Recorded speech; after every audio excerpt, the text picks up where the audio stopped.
Hello and welcome to the T3 Handicapping YouTube channel. I am Chris from T3 Handicapping, and I am here to take you through episode 4 of Bet Laboratory, the video series where we try and make you a better by examining different bet strategies and testing them over multiple days to see if we can help make you a better handicapper, but also just in general a better. So let's go ahead and let's look at the results from today, May 28th.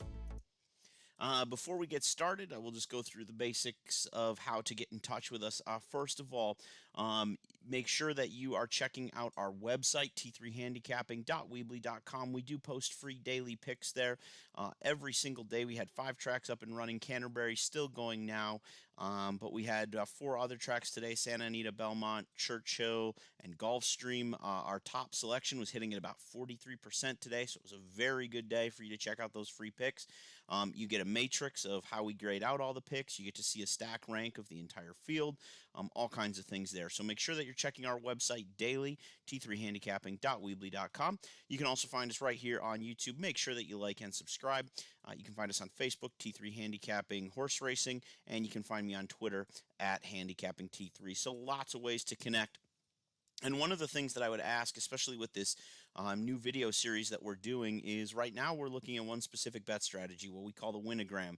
And if you've been following us over the course of this strategy, you know what that's about. But we're going to do other ones. It's not just going to be all Winogram all the time. As we go through, I want to incorporate other things. So if you have a betting strategy or a betting system that you want to see if it's actually really effective, go ahead and comment down below, or you can get in touch with us through any one of these social channels. I am trying to learn just as much as you when it comes to the Bet Laboratory. Like, I want to know what is a good betting strategy and what is a bad betting strategy. I want to make myself better as well. So please feel free to reach out and comment here on YouTube or through any of our social channels. What strategies would you like to see, or maybe even just like what kind of bets do you play that you'd like to see us examine? Maybe you're a pick 3 player, and so this win betting doesn't really do a whole lot for you, but you'd like us to explore some pick 3 strategies. Let us know in the comments down below. I look forward to hearing from you. Let's go ahead and let's take a look at how we did today. So it was 528. We did start this on 526. So this is day 3 of the experiment, but we are up to 7 tracks that we have in total looked at, or 7 days worth of races if you count each track individually. So let's go ahead and let's jump into our Winogram and see how we did here. This is episode 4, as I mentioned earlier, and if you're new to the channel here, you're new to this video series, I'll just give a quick overview again of the Winogram. You've got your horses, you've got your bankroll. Each one represents 100%. And basically what you're doing is you're creating here 20% of your top opinions go to 50% of your bankroll. So you're spending the most money on the stuff that you're most confident in. You're spending 30% of your bankroll on 30% of your opinions. These are overlays. These are just your best bets that are over even money or at even money or over. These are your overlay plays, so likely contenders that you think are better value than maybe the price would indicate.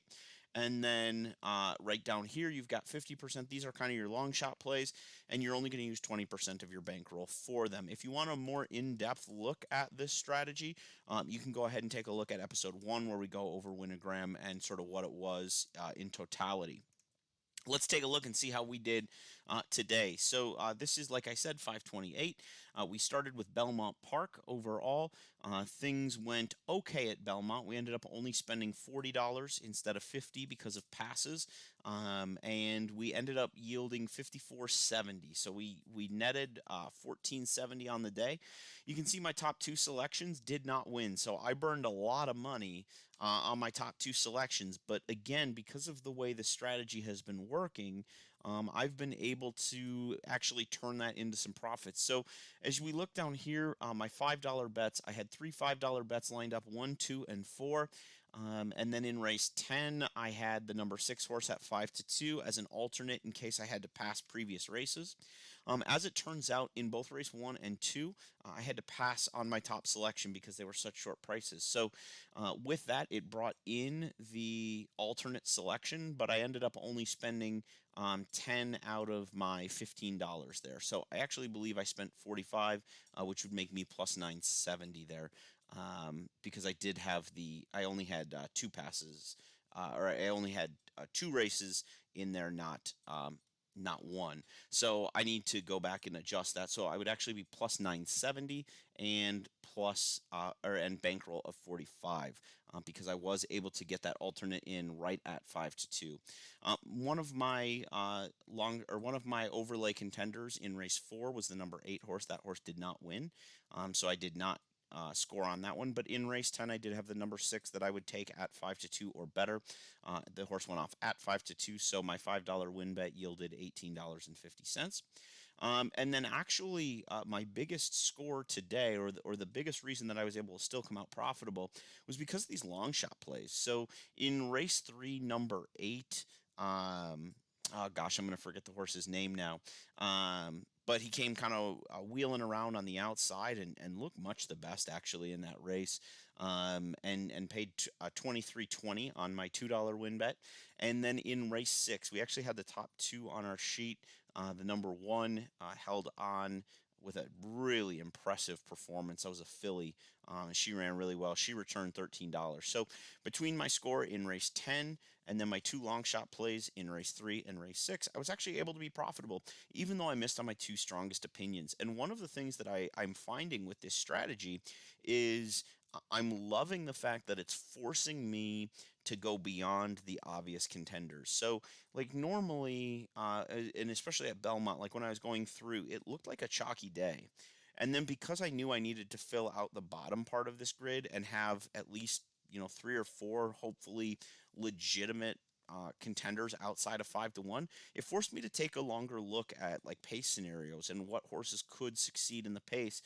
And that's where I came to race 3 and race 6, the number 8 and the number 1, and that actually led to profitability today because of those two scores. Now the 10 bailed, or race 6, sorry, number 6 in race 10 bailed me out for sure. Otherwise, it would have been just slightly down for the day. But nevertheless, a positive day at Belmont, and that's a good thing. At Gulfstream Park, another good situation here. Now, here my long shot plays were terrible, but because I had so little invested in them, it didn't really matter. I had two top plays. My best bet of the day, my top selection, was in race number 1. It was the number 6 horse. Did not run a step, finished mid-pack, and so that was $15 out the window. But in race 3, my top pick, number 3, it was $10 to win, paying 27 on that wager, and so I was able to make up a good amount of ground there. And then in race 4, I was also able to get the 3 home. He came in over 3-1, and that allowed me to score out there. Now, one of the things that was really great here is I was able to actually save $12. So you'll see up at the top, I actually only ended up spending $38 because all of these horses here, including my alternate, they got bet down beyond what I was willing to take on them. And so through that, I was able to avoid betting underlays. And what I'm amazed at here is even though my success rate, I mean, at Gulfstream over the course of 12 races, I picked 2 winners, and that was it. But because I was able to avoid some underlay plays, I was still able to turn a profit. And that's something that I haven't consistently been able to do. A lot of times I find myself chasing losses, and so then I play underlays, and I get into a lot of the same cycles that I think a lot of horse players do. I'm avoiding that. And what I'm finding is at the end of the day, my bottom line is coming out a lot better because of it. So again, another great day here. Not huge ROI, but enough to come out positive. And I think any day that you can come out positive and beat the take, you have to consider that a victory. So really pleased with how things went at Gulfstream there. Now, our last piece then that comes into it is we played at Churchill Downs, and this was our big winner for the day. And in particular, the thing that really helped was once again we hit a top play. We had 15 to win. That should be 10 to win there. Race 5, the number 7 hit, and that paid out 41.60. We did end up spending all 50, so I did need one more horse to hit in order to become profitable. I ended up hitting in race 4. And then I had an underlay in 7. I hit in race 9 with the number 2 horse at 7 to 2. A $4 win there. And then my big hit here was race number 11, number 1 at 5 to 1. And that one paid out $16.40 on the $2 win bet. So, in fact, that might have been the impressive filly. Now that they're all kind of running together. So I ended up coming out plus 35.90 on this one, over my $50 that I originally invested. So hugely successful. Again, win percentage wise, I didn't have that many winners. Now here I was 4 for 11. That's pretty good. But again, at Gulfstream, I hit 2 winners. At Belmont, I hit 3 winners. But because I'm looking for some overlays, particularly with some of those long shot winners, I'm able to cover some bigger losses if like my top choices don't win, or if my top choice wins but nobody else does. Usually I'm able to cover up. So looking at our updated profit by track, you can see obviously Horseshoe Indianapolis we haven't been able to play since the last time we did it, so I'm still minus 51 there. I'm currently plus 123.30 at Gulfstream. I'm plus 47.10 at Churchill, and then you'll remember I made the mistake at Belmont, so I would actually be plus 125 there at Belmont. If we look at our results day by day, you can see here that we were minus 38.50 on 526. We yielded 28.80 profit on 527, 174.05 on 528, and then what would be 63.30 here today on 529. Sorry, that should also be I'm off by a day here, so this would actually be 526, 527. This should be 528. This is today's stuff, so I've got to go back and redate. This is yesterday's, and then this, I'm not exactly sure why the dates are off here. But overall, when you look at the total profit on the different tracks, I'm up 200, and we'll call it 1965, which is turning out to be somewhere over about a 50% return on investment, which is pretty good. And consistently, even though it's only been a handful of days, I'm seeing things that are easily explained in terms of why I'm creating sustained profit. So this is one I'm going to continue playing through Sunday. Tomorrow will be kind of the last day of the Bet Lab here on this one. And then, like I said, if you have any other strategies or any other bet types you'd like us to look into and explore some different wagering strategies there, we're happy to do that. But I think this is a really great opportunity to explore. Not only will they make us successful, but explain some of the reasons why they may, or why they may not too. I've mentioned before that it's just as helpful to know what doesn't work as what does.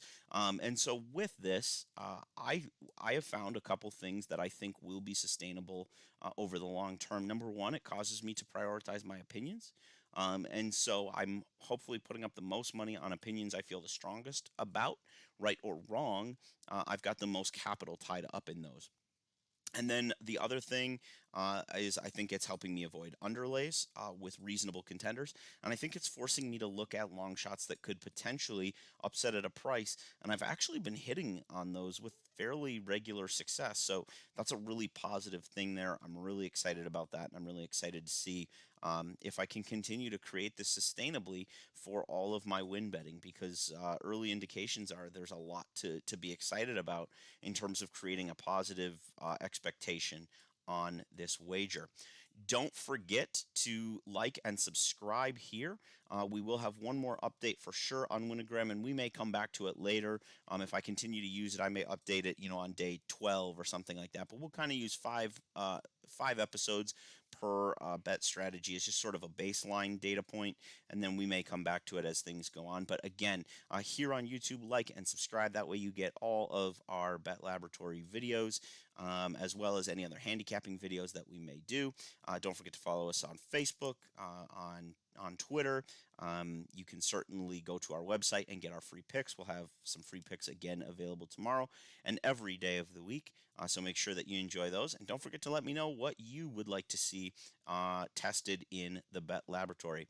Thank you so much for your continued support of T3 Handicapping. And as always, cash those tickets.